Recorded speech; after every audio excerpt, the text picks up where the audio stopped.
Hi, HRN listeners. We're celebrating our 15th anniversary, and we have a really fun campaign and an ask for you. This 15th anniversary tour is aiming to bring you closer to unique food and music experiences in some of the most exciting cities in America.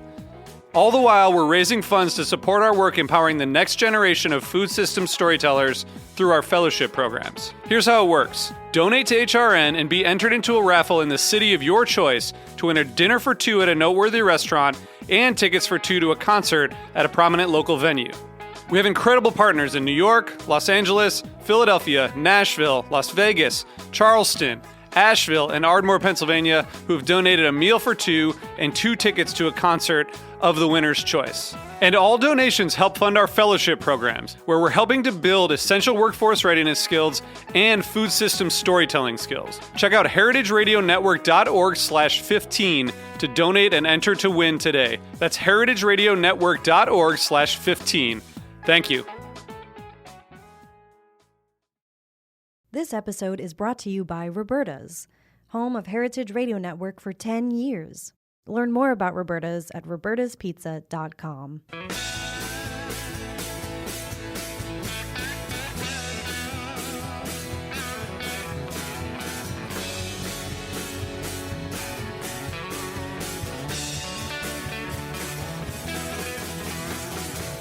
Hey, welcome to Beer Sessions Radio on Heritage Radio Network. It's Tuesday, March 15th, 2022. And hey, we're going to be talking with three wonderful guests, a little bit about mastering beer and food pairing and small beers and lagers. So this is a pretty great show. We've got some friends in Toronto and Duluth, Georgia. So let's go around the room and introduce everyone. I'm Jimmy Carboni. I'm the host here, Beer Sessions Radio on Heritage Radio Network. Mirella.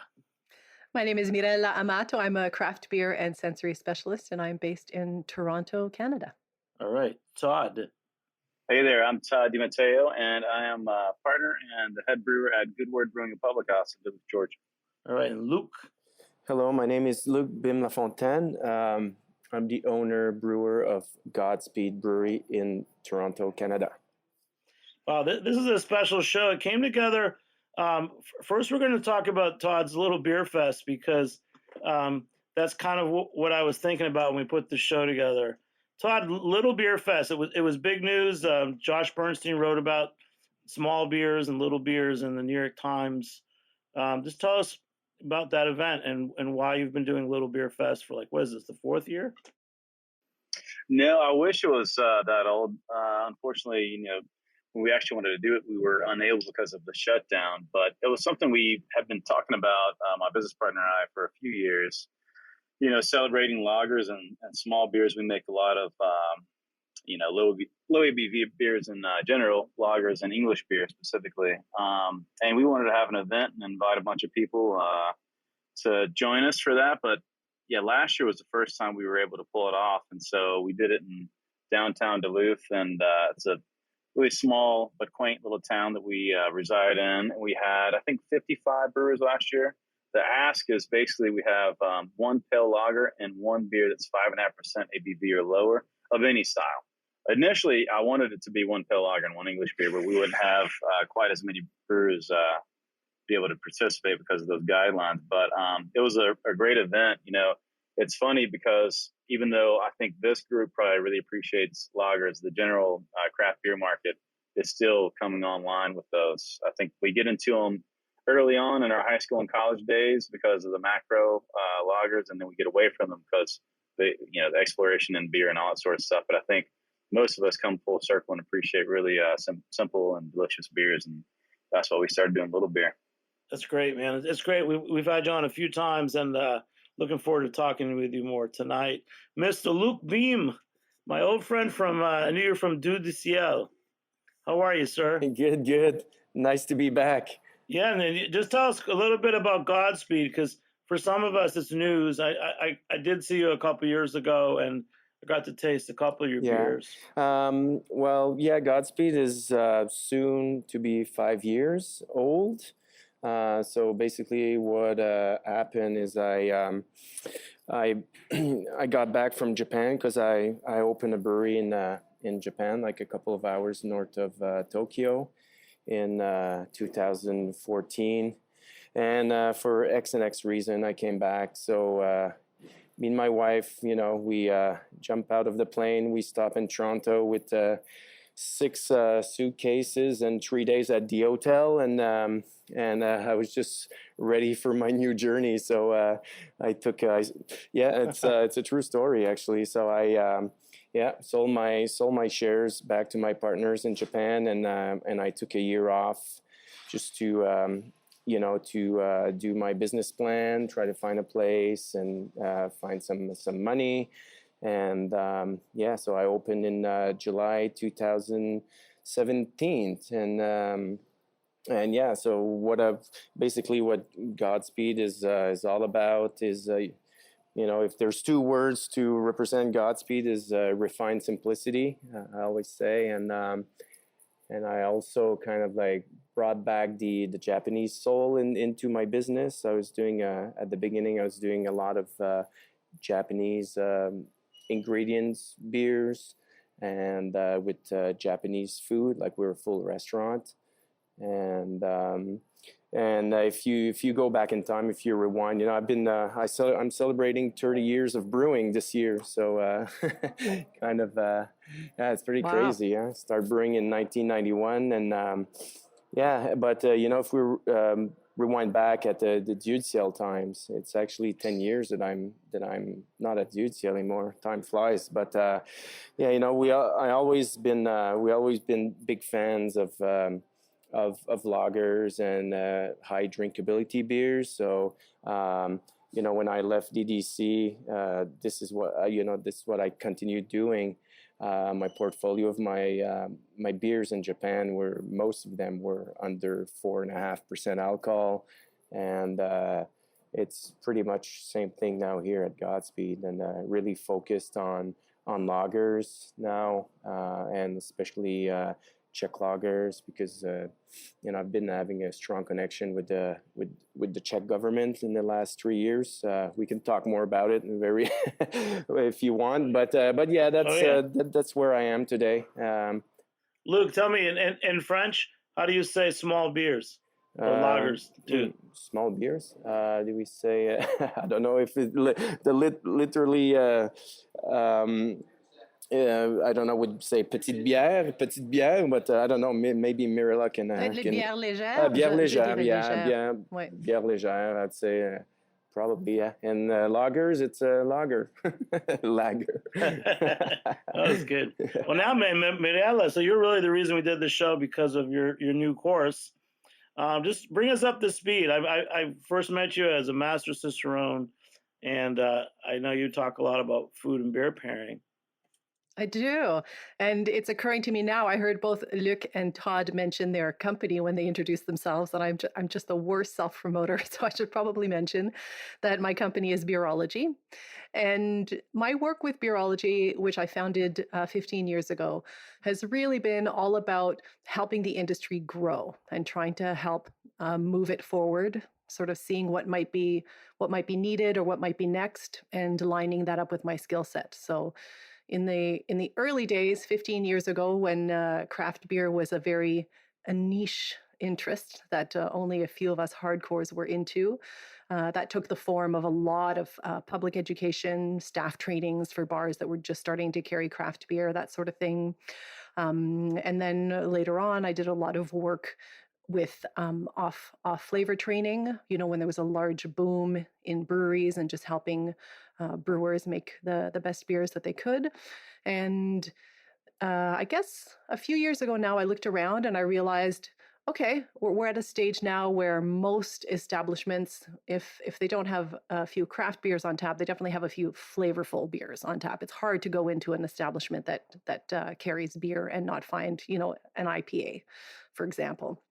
And so I started thinking, what's next? And it occurred to me that what's next is using those beers to their full potential. And to me, that means pairing beer with food, because if you know which beer to serve with your food or which food to serve with your beer, it can be such an amazing and wonderful experience. And looking around, I didn't really see any how-tos, right, on how to pair beer with food. Most beer and food pairing resources are either lists of this food goes well with that beer and this food goes well with that beer, or, a bunch of rules that are thrown at you and then, you're left to your own devices to figure it out. So the task that I gave myself is to create a how-to that someone could use to, if they have a beer in front of them, to get them step by step to the right food for that beer, or the other way around, if they have a food, step by step, how do you get to the beer pairing? So that's what my course is about. As you mentioned earlier, Jimmy, it's called Mastering Beer and Food Pairing, brought to you by Beerology. And that's, I guess, in a nutshell, bringing you up to speed in terms of how I got here. Well, with our other guests, I mean, they're both brewers who also have good or have had good food programs, and have done pairing dinners and other things. Can confirm. Yeah. And so tell us a little bit of your motivation for starting at, it says your course is at intermediate level. So I kind of want to dive into it, and maybe you can lead and ask Todd and Luke a couple questions related to, how they would pair or what they would pair. See if they're up to speed with what you're teaching. Put them on the spot. Yeah, well, the intermediate word is one that I'm struggling with. I was trying to find the right term, but that was also inspired by the books and the courses that were already out there. And Jimmy, you can probably confirm this, and Luc and Todd, if you've seen any beer and food pairing resources. Most of the time when you see a beer and food pairing resource, it starts with, okay, well, here are the ingredients in beer that give you these flavors, and here are styles, because if you don't understand styles, then you can't do food pairing, right? And so it takes you through that whole journey. And then the last, very small piece of that book or course is actually the technique of pairing beer with food. And what I wanted to do was zoom in on that little piece and really focus on that. So when I say intermediate level to take my course, what I mean is that you should already be comfortable describing beers, because this is an online course, right? Anyone, anywhere with any beers can do the course, and I'm not there. So if someone is watching the course and I say to them, okay, the beer in front of you, what is the dominant note in that beer? They need to be able to confidently say, okay, well, I know the dominant note is, citrus from hops, or it's chocolate from roasted grains or whatnot, because I'm not there, right, to confirm. And the other piece is people already need to know their styles. So if you don't know what's your styles, you should probably brush up before you take the course. So I'm confident both Luc and Todd know their styles and are comfortable describing beers. And I know Luc, sadly, with the pandemic, it's been a few years, but last time I checked, your menu was very Japanese inspired. Is that still the case? Yeah, it's changing a little bit now, because unfortunately I lost my chef. He left, he was with me since day one. Pandemic did different things to different people, right? A lot of people got motivated, even more motivated like me. But some people just went down, and unfortunately, yeah. So my chef left. It's too bad. But now I have a new guy, and he's Asian Canadian, and he's got more of a fusion kind of mindset. So it's still very Asian influence, but more fusion. So it's changing a bit, yeah.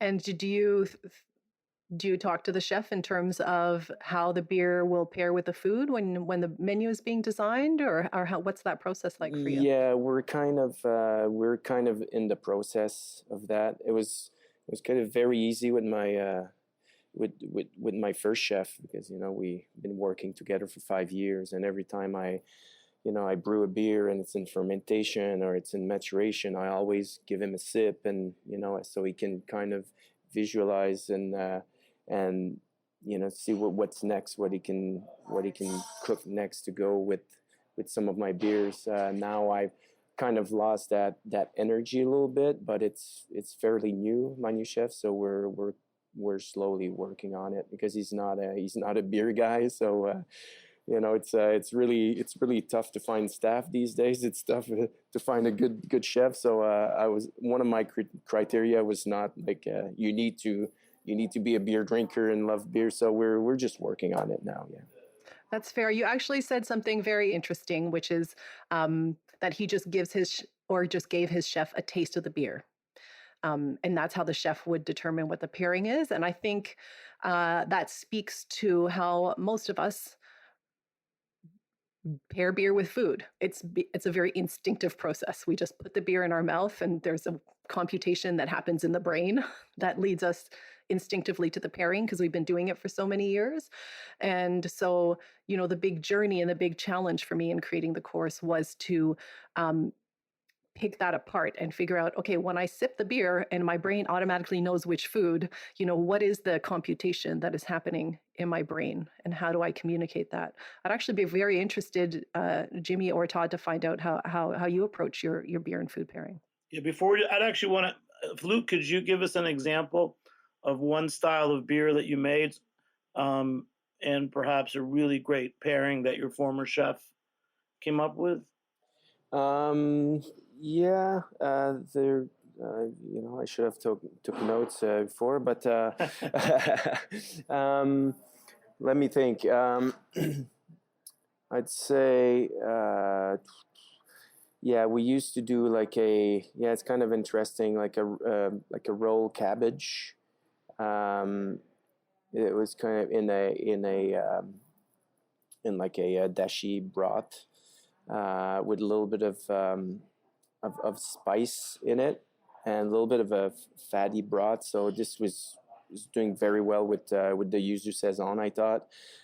We do a very dry yuzu saison or karaage, like it's the fried chicken. Everything kind of fatty that we do, or the katsando, which is like a pork cutlet sandwich. All of that was going very well with actually one of my flagship, which is the saison with Japanese yuzu. Oh, that's great. Yeah. And then back to you, Maria. What you're asking? Why don't you ask Todd next?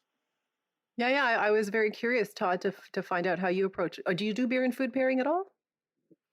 We do. Actually, as I heard Luke say, stuff with the chef, we've, I think I may have mentioned on the past with the shows here with Jimmy, we had some issues in the beginning with finding the right chef. We initially started out with a Latin-inspired cuisine, and my grandmother's from Puerto Rico, so the guy we hired, that was his background, and he turned out to not be quite the package we thought he was. So we went through a couple of interims who were just basically friends of ours that were Band-Aids for the first 6 months or so. And then we found our chef. We'll be 5 in November. So our chef's been with us since then. But, even though he stayed with us, the pandemic, like you had mentioned, Luke, put a strain on hiring. And so we went from this very, involved menu that has if you look at the area we're in this strip of highway called Buford Highway, and it's very eclectic as far as the different cultures that are represented out here, like some of the best, Asian cuisine, some of the best, Latin food. I mean, you name it in this strip of highway. It's amazing. So you can see some of that inspiration on our menu, but for the most part, it has a very, defined Southernality to it, I guess, for lack of a better word. But anyway, it went from being this very involved, we had 16 people back of the house, to where we were in the beginning and throughout the pandemic to about 6 people.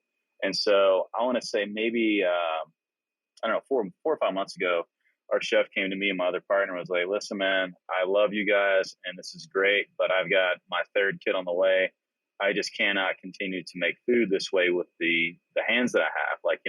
They're great people, but they're not, their skill set is challenging.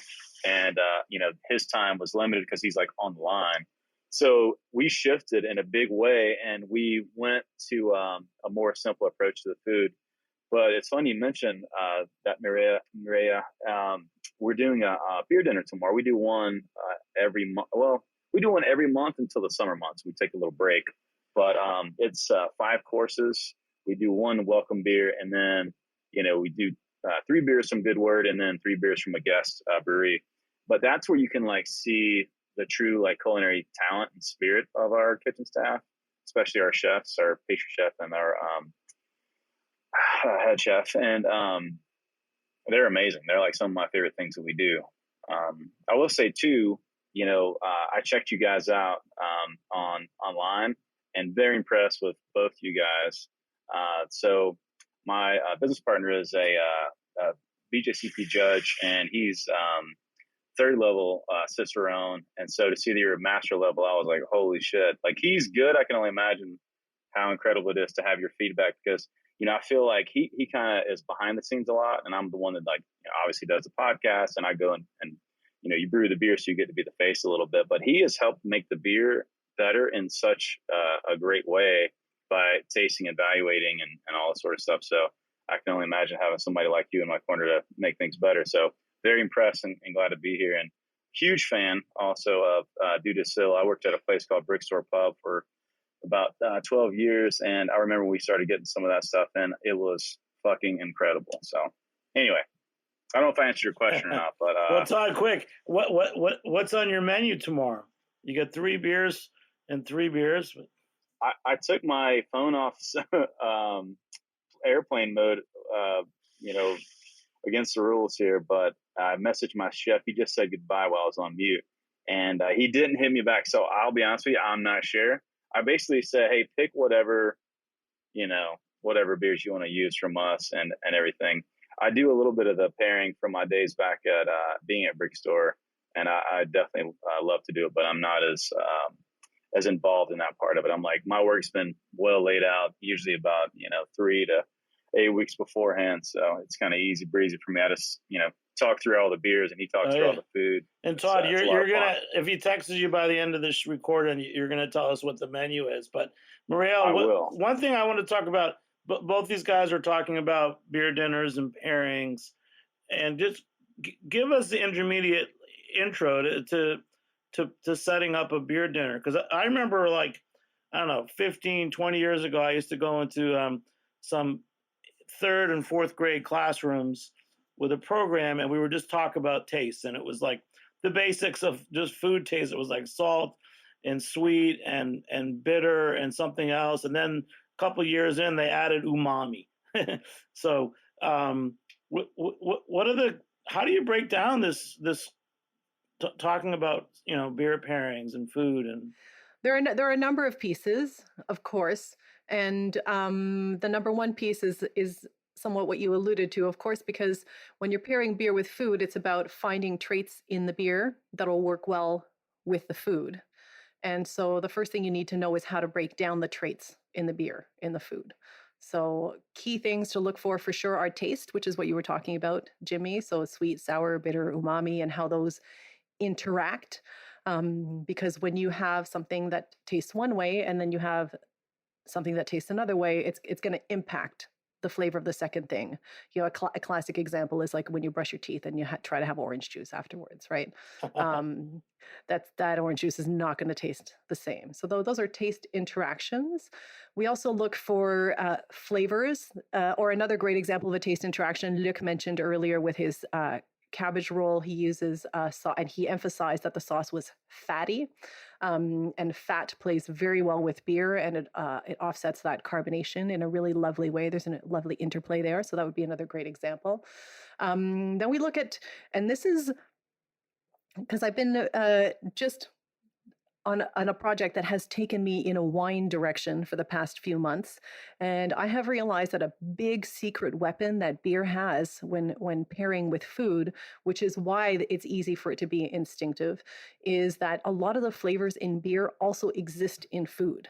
They're the same flavors, right? If you think of malt flavors like, bread or caramel or chocolate or coffee, those are all flavors that you can also find in food. Then you think of, a lot of hop aromas, the citrus, some of the yeast aromas, or if you never mind just adding fruit or various foods to beer. So what we do is create bridges. So try to find foods that either have the same flavor as the beer or a complementary flavor to the beer. And there are a bunch of, I cannot encapsulate a 5-week course in 2 minutes, but those are some of the little pieces there. And of course, when you're putting together a full dinner, as Todd is doing, I'd be interested to know, actually, Todd, do you usually start go with the food first or with the beer first? Because it's actually easier to map out the food and then plug in the beers, but sometimes you go beer first, right? Yeah, so he'll basically, it can be hard sometimes to get beer from the guest brewer because of, locality or wherever geographically speaking, because it's usually a brewer from well outside the state of Georgia, which we're in. So they have to send us a list, and sometimes they can send some samples, sometimes they can't. But he for sure will taste through, everything we have, and keg and brights and even beers that are upcoming that might map it out, because we basically will set up, I'll have 4 of them at a time, kind of mapped out. And like I said, we take a break, June, July, and August. And then I'm already getting the ones ready for fall and September. We got some pretty cool ones, but yeah, he starts with the beer from my perspective, from what we're pouring in house. And he's usually chasing down the other brewery for the most part. Some of them are really good about it, and they send the beer in advance, but we're herding chickens a lot, our cats, how that saying goes. Earlier today, I finished brewing a Kolsch at 3:30, a little single decoction on that guy, and immediately jumped into canning, and then I started having a canner issue, and I was like, I gotta friggin' quit because I gotta get on this thing. So anyway, I'm constantly pulling a lot of directions, so I get it from their perspective by sending a box of beer to somebody because we're doing a dinner. But they're a lot of fun. The brewers will stand up and kind of talk through the beer and what they're getting. And as far as the delivery goes, we start with something a little bit lighter beer-wise, because like I said, we get a welcome beer around 6. And then, thank everyone for coming in and introduce the other brewery. And then we'll bring out the first course, the beer first. And then within 5 minutes, you'll be getting the food and all that kind of stuff. But it kind of builds throughout, the dinner. And we don't always end with something big and punchy, like something you would expect, like a barley wine or stout. We do that from time to time, but not always. I also like dinners that finish with cheese and some kind of mixed firm beer or something something extra special. That's lovely. And it's great you mentioned the build-in intensity, because that's the main thing to consider, right, when you're doing a full meal. And that's why it's sometimes easier to lead with the food, because we instinctively do that already with the way meals go. We know to start with an appetizer, and then a salad, and then go with something a little bit heavier, and the dessert is the most intense. And sometimes when you start with the beer first, that can be a little more challenging. But that's lovely that you sometimes end with Mirella, cheese. Since you're studying wine now too, do you approach a pairing dinner with wine differently than beer? Oh, for clarity, I'm not studying wine. It is not for me. Wine study equals geography, which is not how my brain works. I just happen to be working with consulting for a company that does a lot of wine work, and it is very interesting. So to your question, some of the things are similar when we talk about the taste interactions I mentioned earlier. Those are the same with wine than with beer, but it's all coming into focus now. I'm not 100% there, but what I'm starting to realize is I always knew it was easier to pair beer with food because those flavors mirror each other. But now I'm thinking maybe it's better. And I know that those might be fighting words for some people, but I think beer might be a better companion to food. Yeah. Maybe we can talk in a few now, weeks. Luke, let's go back to your time in Japan and food and beer. Just tell us about the beers that you were drinking over there or making, and perhaps some foods that were served with beer in Japan. I mean, I remember having the salty, salt-cured dried fish that is apparently served in izakayas. Mm-hmm. Yeah, I mean, the culture in Japan is very different from where I come from. And I mean, it probably is changing now a bit, but in Montreal, you have dinner, then you go out and drink, and in Japan is people don't drink by themselves, or don't eat, it's just a natural thing to eat and drink alcohol at the same time. And Japan, there's a lot of sake, shochu, but beer is still is still one of the biggest consumed alcohol product in Japan. So, but the Japanese will eat food and drink like from some of the the one of the biggest the big four like Asahi and Sapporo or Suntory. So it's craft beer and food has not been something that has been developed that much. Anyways, since until I left. Anyways, so I would say people there, they just eat and drink and they don't really think too much about it. Actually, I think it's just a natural thing, and like nice and dry, easy lagers pairs well with many food, probably most of them. So that's what has been going there, and for me, I mean, I had more of a small production brewery in Japan. I didn't have the restaurant part, so I cannot speak for that. But the one thing that I'm really surprised is like, Japan is so rich with food. It's a food culture, and I'm very surprised that the craft beer movement has not been exploring more of the food and beer pairing. I'm going back in May. I haven't been in 2 years. Maybe it all changed. So I'll be able to talk a little bit more about it in the future. Yeah, maybe it's time for Mirella to go to Japan and start educating. Well, my course is online, so they can take it now if they want to. Yeah, but they don't speak English, most of them. Yes, very yes. You need to translate it. Definitely a barrier. Wow, that's a little. I actually might as well ask you because I never really got to talk to you about that, Luke.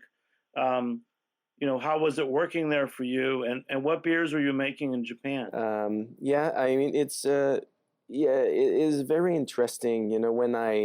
When I got in Japan, I already had a few Japanese brewers friends, and some of them have been, they were my very good friends. I invited some to do a collaboration at Budziak. Actually, the first collaboration I ever did, I think in my life, is probably with Shiga Kogen from Japan, and they're in Nagano, and me and the owner Sato-san, we became very, very good friends, like very close. And when I moved to Japan, we kind of became I became his worst enemy because I moved in and I arrived there with the mentality of and the philosophy of sharing knowledge with other brewers, because that's what we've been doing in North America. And I think the beer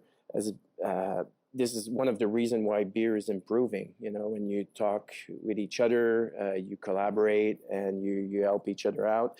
So, but in Japan, none of that is happening. They're very, they did the old way, kind of like the sake makers.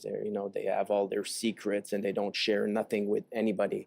So, I think craft beer in Japan could be way better. I don't think it's that great. It's kind of surprising because we think of Japanese people, everything they do, everything they touch, they make it even better.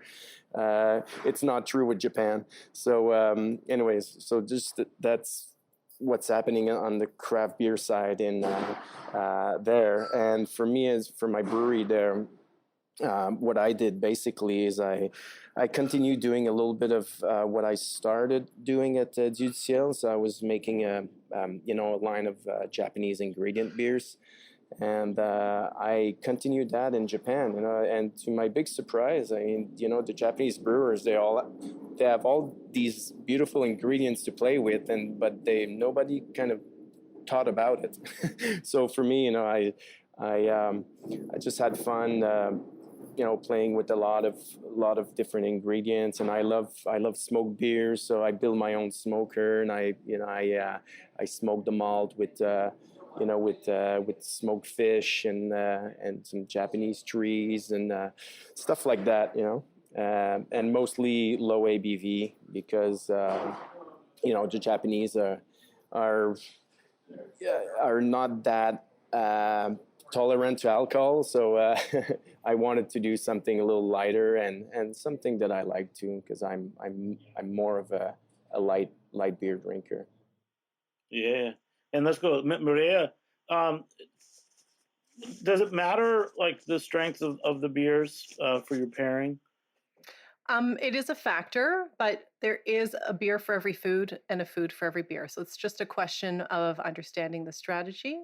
And I guess with light beers, there's two things that I would consider. The first is the intensity, right? So when we're talking about matching a beer with a food, we want the intensities to line up. Because, for example, if you have a light lager with a rich chocolate cake, you're not, you go back to your you're not going to taste anything in that beer, right? Or on the flip side, if you have a really full barley wine and you have that with a light salad, it's not going to line up. So, although a lot of these lower alcohol beers still they're quite flavorful, that flavor is still at a lower intensity in general.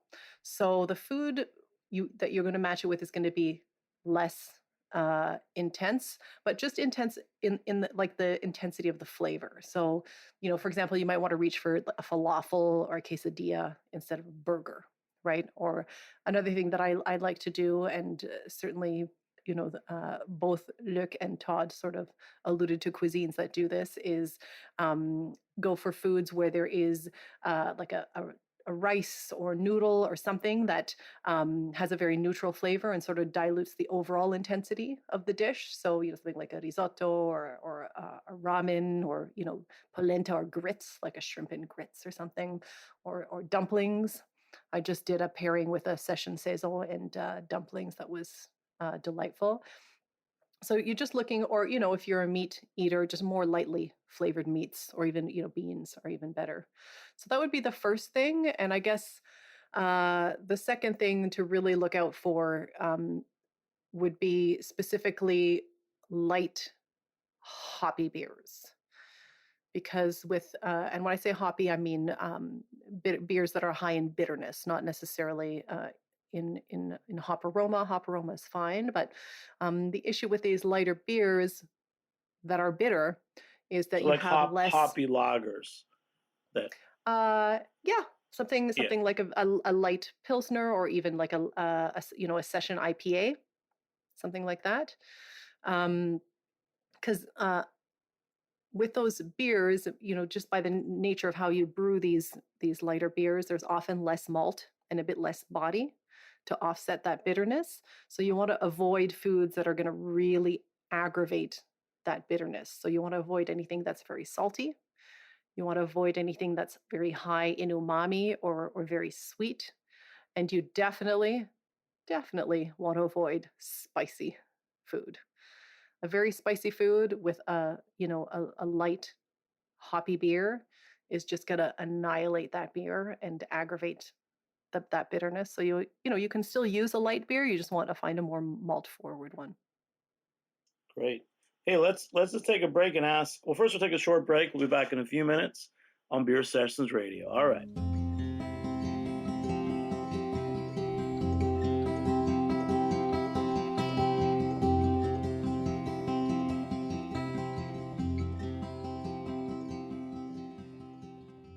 This episode is brought to you by Roberta's, home of Heritage Radio Network for 10 years. Roberta's was founded in Bushwick in 2008 and has become one of the most iconic restaurants in the country. HRN made its home inside of Roberta's in 2009, and together they have become part of the DIY fabric of the neighborhood. Roberta's, the pizza restaurant, is open for lunch and dinner 7 days a week and serves much more than just the famous wood-fired pizzas. Their team dreams up new salads, pastas, and sandwiches on the regular. Roberta's Tiki Bar is alive and well in the back garden, serving up frozen drinks in the summer and hot toddies in the winter. Stop by the bakery and takeout spot next door for fresh breads, sticky buns, and pizzas to go. And of course, there's the 2 Michelin-starred Blanca tucked away in the garden for truly daring diners. But Roberta's also extends beyond Bushwick, with multiple locations in New York City and now in Los Angeles. You can also find their frozen pies in grocery stores around the country. The spirit of Roberta's, like Heritage Radio Network, is everywhere. Here's to many more years of pizza-powered radio. Learn more about Roberta's at robertaspizza.com. Hey, welcome back to Beer Sessions Radio on Heritage Radio Network. Join us and become a member at heritageradionetwork.org/donate. All right, so we're talking about mastering beer and food pairings and small beers with a great group of guests here. Maria, we're talking about the challenges of some pairings, but let's also talk about your favorite pairings. Let's get to the good stuff. I was wondering, is there a beer that you would say is like your favorite style for food pairings in general, or is that too broad? Well, there are definitely some beers that are more pairing friendly than others. And you'll often find people quoting Saisons as a very food friendly beer. I find Saisons to be challenging by the nature that there's such a wide variety of ways that it can be brewed. Yeah. For me, a more malt forward English style bitter is a beer that I find, if I ever find one. Todd was mentioning earlier that English beers can be a challenge. They're not very popular right now, but that style, because it is so well balanced between the malt and the bitterness, and there's a really lovely complexity of flavors, but it's understated. It can easily sort of swing in with a wide range of foods. And I would say, malt forward beers in general, beers that don't have a high bitterness are easier to pair because bitterness does, as I outlined earlier, come with a number of different challenges. Great. Hey, Todd. I was going to say, actually, I don't mean to interrupt, but you should come see us down in Georgia. I've got 4 English beers on right now, and none of them are above 4%. I've got English Porter. I've got English Style Best Bitter, a dark mild, and I have an English Golden Ale. Amazing. Do you ever do cask? Pretty not bad. We have 2 beer engines, actually. But yeah, we do cask pretty much every week, almost a couple of times a week. We were doing a single engine for a long time, and then our fridge died on us. So we're like, this is a great opportunity to get a fridge big enough for 2 little pens in there. And so we installed a second beer engine, and the fridge was just tight enough that we had to build a little collar for it. So this is going to be the first week back after with both casks pouring. So we're going to put Amazing. a 3 we're putting a little 3.6% Irish stout and probably put the Golden Ale on tomorrow for this week. Todd, tell us a little more about your background. Tell us about the place you worked for 12 years, because I feel like you've really been in an important place for craft beer in Georgia for a long time. Yeah, I mean, I think I was just kind of lucky to get a job there. It seemed like getting a job at Brickstore Pub was a place, from how I'd heard it, that you would, somebody had to pass away to get a gig there. But I started there in 2005, and I think I was 26 or 27 in 2005. But anyway, before coming there, I lived in Asheville, North Carolina, and I remember thinking the end of the beer rainbow was something like Highland Gaelic and 420 and Guinness, which are all, fantastic beers, but that was kind of the extent of, of my beer knowledge and appreciation. So coming to Brickstore for the first time as a guest in 2005, my mind was sort of blown, looking at this mini page book, trying to pick a beer out. I was intimidated and sort of in awe. And if you haven't been there this year, they're turning, they're 24 this year. But anyway, I was very, very impressed and asked, put an application and sat down for an interview within a few days and stayed there until we decided to open this place. And it was just under 12 years and ended up being the general manager while I was there, and had a penchant for home cooking, and that turned into a passion for home brewing, and then turned into a sort of wild career, becoming a brewer of good word, which I didn't initially plan to do, and it wasn't none of my partners wanted that to happen, including myself. Honestly, I just didn't have the background for it. But we'd hired a brewer actually from closer to you guys' neck of the woods. He was a Canadian guy, a young fella.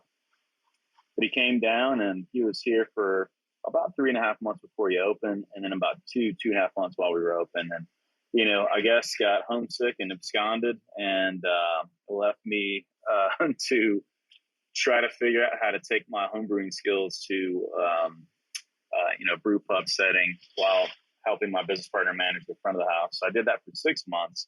And finally I was like, I'm going to focus on the brewery end of this. And, we can hire a general manager to kind of help facilitate the needs from the front of the house. And, I'll be honest with you, the beer was okay when we first opened. It was fine when I took over. It was probably less than fine at times. But like I alluded to earlier, coming from a place like Brickstore Pub that has incredible beer from around the country, you dump beer, or you don't sell it if it's not good enough. So having that, education coming from that background, and having a business partner with a really good palate meant like a lot of studying, a lot of, like Luke mentioned before, colluding with other, brewers and picking their brains, anyone who would let me bug them and ask, how they're producing whatever, and I don't know, I'm 42 and I feel like I'm still like a forever student. And when I think about what I've learned, I guess I've learned a lot, but I don't feel like I know enough. I definitely feel that way. So I guess that's good. So I was lucky last year. You sent me a few beers, and quite a range. I had some of your English beers, the porter, the dark mild, and in particular, I liked your Italian style pills. Yeah. That seemed to be like the beer style of last year. I think we're going to switch and talk about some lagers and pilsners. What are you going to make the Italian style pilsner again? How did that become the big trend last year? I don't know. I hate trends, I'll be honest with you, because it's funny. We have been getting a little bit of attention for making English beers, and all of a sudden it seems like a lot of people are making English beers. And the only thing with the rush to trend, and I'm sure that both you guys can attest to this, is like when everybody rushes in without like knowing what to expect or what they're trying to produce, it can be very clumsy and hard to pull off like quote unquote like authenticity, which is hard. Like there's plenty of styles that I've brewed that I've never had a commercial example of, like from the country they are derived, And so I just do as much research as I possibly can for those styles. I don't know. I think that Italian or dry hop pilsner or whatever is an easy segue from your IPA drinker into the world of craft lager, I guess. And so I think there's a balance to, of course, everything. And this is a good group to kind of, say that with. But, especially with dry hop lagers, like it's really hard to pull off like a Citra dry hop lager or some kind of vanity hop, like a, New Zealand or Australian type hops. It just seems to throw those beers out of balance because the hand is a little too heavy. But I think what it is, a lot of brewers are trying to make up that difference between the leap of, this hazy or IPA drink or whatever over to the lager. And it's like, I don't know. I guess I haven't had enough examples to say, yes, these lagers should be dry hop with Amarilla or whatever the fuck it is. You know what I mean? But I usually like a noble character in lager beer and some balance. But I don't know. So maybe that's why it was a trend. I'm not really sure. I've had a couple of good ones for sure. Yeah. But we make ours all the time. And then Luke, you said you're making a lot more lagers, in particular Czech style lagers. Yeah. Well, in the past 3 years, anyways. For me, Todd is talking about trends and not really seeking any trends. It's been also the story of my life, and back in the days at UCL, right? We're just brewing what we really love and what we feel connected with. For me, I always say my portfolio of beer is like an autobiography of my life. It's like what I do, what I live, what I breathe, the experience I have. It kind of shows in what I brew. Because I'm still brewing 100% of the beers at Godspeed since day one, no matter how busy I am as a single owner. And so back in 2018, I was invited to Czech Republic, and I spent like a week with the Czech government there, and we visit. Malt houses, like hop farms, and breweries and brew house manufacturers, name it. And plus, we've been really introduced more to the culture of Czech Republic. So it's been, I've been traveling for beer since pretty much 1992, and this has been by far like the best beer trip ever in my life. And we were already doing some Bohemian style lager back in the days at Budziak, but sometimes you're just making, well, back in the days anyways, you're making a style, you're making a beer, but you're kind of missing something. For me, I need to travel to the roots, the place, and live it, feel it, breathe it, and I come back home, and now that I have a better understanding and feeling of it, I want to do it. So that's kind of what happened with Czech Republic. It really hit me hard, like Japan did. I traveled 45 countries in my life, and there's these two countries for some reason. And and I always been interested in Czech Republic anyways, but I always felt like we know a lot about lagers, about German lagers, but the Czech feels like it's a bit more mysterious, and not much has been said about it. So I don't know. For me, where all this said, where I am in my career, and I consider myself an old soul, and that's really what excites me, and I've been diving into it for the last 3 years. And it's doing pretty well for us. Everybody was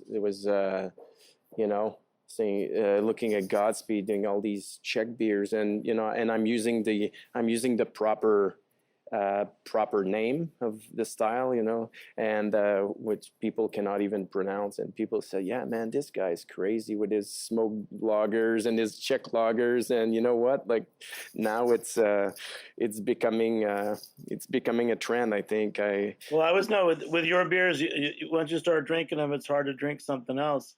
If I go to Toronto, can I go and drink at your brewery? Of course you can, and we'll. What's it like? What's it like when I go there? Is there a bar? Are there seats? Well, what's it like? You're gonna come with me in the brewery, and we're gonna drink from the tanks. That's what that's what we're gonna do, because that's what I do with all my friends. And my beer are all like naturally carbonated. 100% of my beers are naturally carbonated, no matter the style. So we can always. Put the little swiggle there, and then just pour ourselves some beers. But yeah, I do have a bar or restaurant. The way that it is for me, we're zoned like a residential commercial. So half of my space has to be occupied by the restaurant. So we have about 7,000 square feet, and just a bit.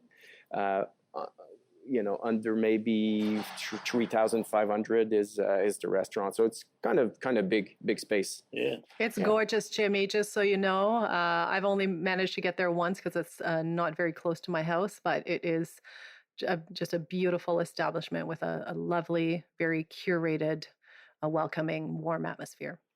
Yeah. Well, Mirella, we're talking about different countries, and in our case, the food. But Toronto's pretty international too. Are there a couple of different cuisines you'd like to mention, and perhaps a dish or two, and then what would be a good pairing for that? Sure. Well, there is a beer for every food and a food for every beer. So I feel like no matter what cuisine it is that you enjoy, there will be a beer I mean, just think of the variety of beers that are out there, right? Um, you know what? It might be interesting to talk about some classic pairings. Because nowadays we have all kinds of different foods and we're discovering craft beer and we're putting together those pairings. But what's particularly interesting to me is in the spirit of what Luc was saying earlier about his discovery and his experience in the Czech Republic. I haven't been to the Czech Republic in a while, but I certainly was in Germany recently and had that same uh, moment of there's something to be said about the understated complexity of these highly drinkable, very, very simple beers. So, for example, a classic pairing with German cuisine would be sausage with beer. So, shocker. So, more specifically, there's a really nice sausage called a Weisswurst, which is a very fatty. We talked about fat Vice before. first. Yes, that's a classic with wheat beer, with Hefeweizen.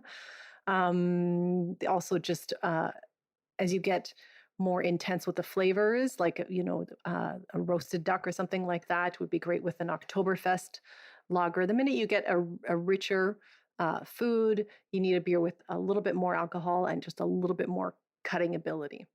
So yeah, what else can I tell you?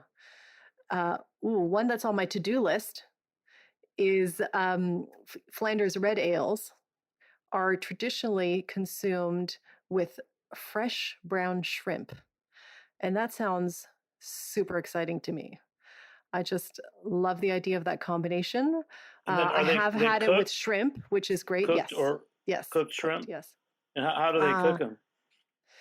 I think they're just very simply prepared, just because these are the brown shrimp are very tiny little shrimp, so they just steam them up and I think they eat them like popcorn, which is super exciting.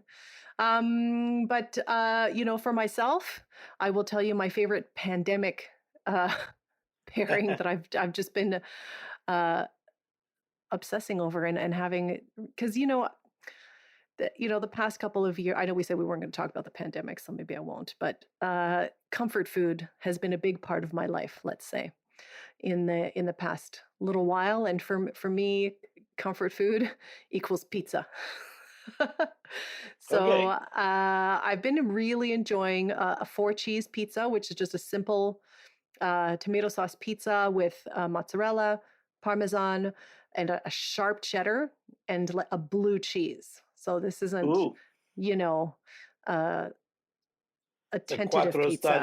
This stagioni. is a in your face, tons of flavor pizza, and I've been really enjoying offsetting that with uh, an Irish red style beer. So we have in North America we have these amber lagers that are essentially Irish reds. I don't know if do they still exist, Todd, in the US, the old school amber beers that aren't full of American hops and are just super malt forward. Remember those beers from the early craft beer days? I do. I don't see many Irish reds for sure, but we're releasing a Paula Tomavi Lezak tomorrow, so that's an amber lager, and it's definitely not American hops. Yes. But it's full of flavor and it's all in balance and sub 5%. So it's a nice, easy drinking beer that I don't know if it'll pair with some brown steamed shrimp, but that sure sounded nice. Yeah. Yeah. Well, I think you need that acidity there for the shrimp, but you could pair that with my 4-cheese pizza and very much enjoy it.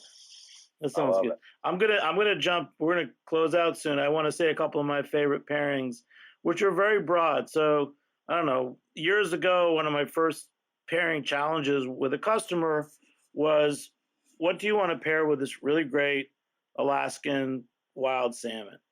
And as you know, that's fatty, but it's also it's got a richness to it but it kind of goes well with a lot of things. And I started using my go-to pairing beer, German wheat beers, like a Hefeweizen. And that was something I wanted to ask you about, because I feel like there's a truism, or there's some fact that the Hefeweizen goes well with, you mentioned sausage and vice versa. And I do feel that, to me, if I had to say a go-to beer for food pairings, very often I would say German wheat beer. For sure. Yeah. German wheat beer is great. Again, we're talking about a beer that doesn't have a strong bitterness, which is often the issue with, you mentioned salmon is a very high fat fish. And unfortunately, those omega oils in the fish can clash with some of the bittering compounds in hops and create a really unpleasant metallic flavor. So you're skirting that with the Hefeweizen, and with the Hefeweizen, you'll also get, fruity flavors, and fruit is lovely with fish. So that, I would say, that's a classic pairing. Another lovely beer to have with salmon is stout, as long as it's not not an American stout that's got a bold resinous quality to it, but a stout that's more chocolatey and malt forward is also lovely with salmon. Wow. So these are some of the topics that you dive into with your course, or we're only touching the surface? Oh, yes. And to be clear, my course, as I mentioned earlier, is not, a list of foods that pair well with certain beers, because that's been done. You can find that in my book. You can find that in a range of other books. The Brewers Association has published that one pager that'll tell you, oh, you have this, here are a couple of foods that go with particular styles. It's really a how-to. So it's designed, for example, Todd could complete it with the beers that he brews, and Luc can complete it with the beer that he brews, and Jimmy, you could complete it with the beers that are in your fridge, and it will lead you to the foods that go well with the beers that you drink. I'm not going to, at any stage, throw a pairing at you that you have to go and seek out a very specific beer and a very specific food, because that's not very inclusive and it's not very useful. I wanted it to be practical and about, finding the right pairings for you. That's great. I remember when I was first in the industry and studying more about wine, there would always be those rules with wine. And they'd be like, you can't pair anything with asparagus. You can't pair anything with artichokes. There were certain foods that, and was that because of the makeup of the chemistry in the food? Yeah, so that's taste interactions again, and specifically with those two foods, we're talking about bitterness that can be an issue. So in wine, they do something called flavor balancing, where they will add they will basically, tweak the food a little bit so that it'll pair better with the wine. And it does, again, from my cursory dip into wine and food, it sounds like there's a much larger potential for horrible clashes with wine and food than there is with beer. So that's, I think, the great news for anyone who wants to just venture into beer and food pairing is, it is highly unlikely that you'll come across a train wreck. You might end up with a pairing that's a little meh, but if you just want to venture in and do a little trial and error, I think you'll more often than not, you'll be pleasantly surprised. Well, Maria is at Beerology, right? Beerology.com. Beerology.ca. I'm in Canada. CA. And you've got a Mastering Beer and Food course. And let's close out, Todd and Luc. Todd, tell us again about your Little Beer Fest coming up, which should be on our list for next year, right? That's right. Well, so we're this year will be Saturday, April 9th, and we've got 65 breweries from around the country coming. It's going to be pretty exciting, man. We have beer dinner with our friends at Schilling the Thursday before that. And if you guys ever get a wild hair and want to come to Georgia, I'd love to host you guys. But also, I was going to say, we talked earlier in the show about some pairings, and I know we're almost out of time, but my chef did get back to me about what he's doing. I think you guys might find this a little interesting. All right. So we did a beer with a brewery called Heater Allen, and we rebrewed it. It's called Coastline Pils, and this is a dry hop pilsner as well. We don't call it an Italian style, but it's basically floor malted Bohemian Fireman, and we do like a set mash with a single decoction, and we also naturally carbonate most of our beers with splenting valves. Anyway, I don't go too far down that line since we have much time, but anyway, we're doing that beer with stewed foie gras and tropical fruit, pickled mustard seed, and a brioche. And then I should say that beer was dry hop with some Saphir. And then another one is duck confit drumstick with barley and chichitos, and that's going with our Palatamavi Lezac. And that one we did with a brewery called Threes up in your neck of the woods, Jimmy. What was the last beer? It's called Past His Prologue, and it's a 4.6% Palatamavi Lezac, so a half dark Czech lager. We made that with Threes in Brooklyn. Wow, man. Yeah. Thank you so much, brother. I'm always so happy to talk to you, and looking forward to coming down one day. And Luke, for you, brother, great talking to you at Godspeed. What are you working on tonight? You got something brewing right now? Yeah, I got a few things, but what's going on tonight? Going back to my wife and son, and try to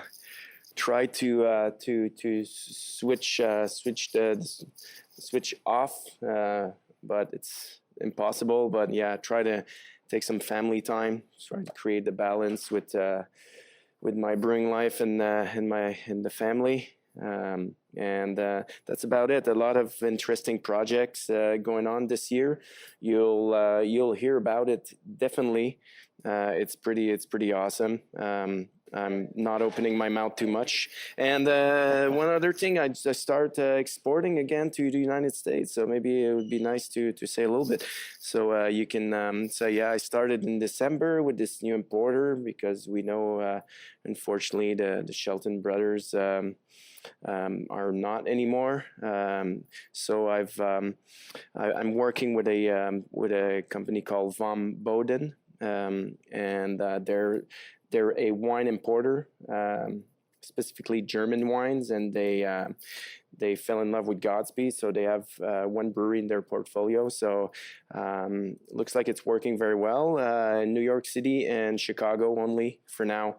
So check them out. Check their website if you want to know where the beers are.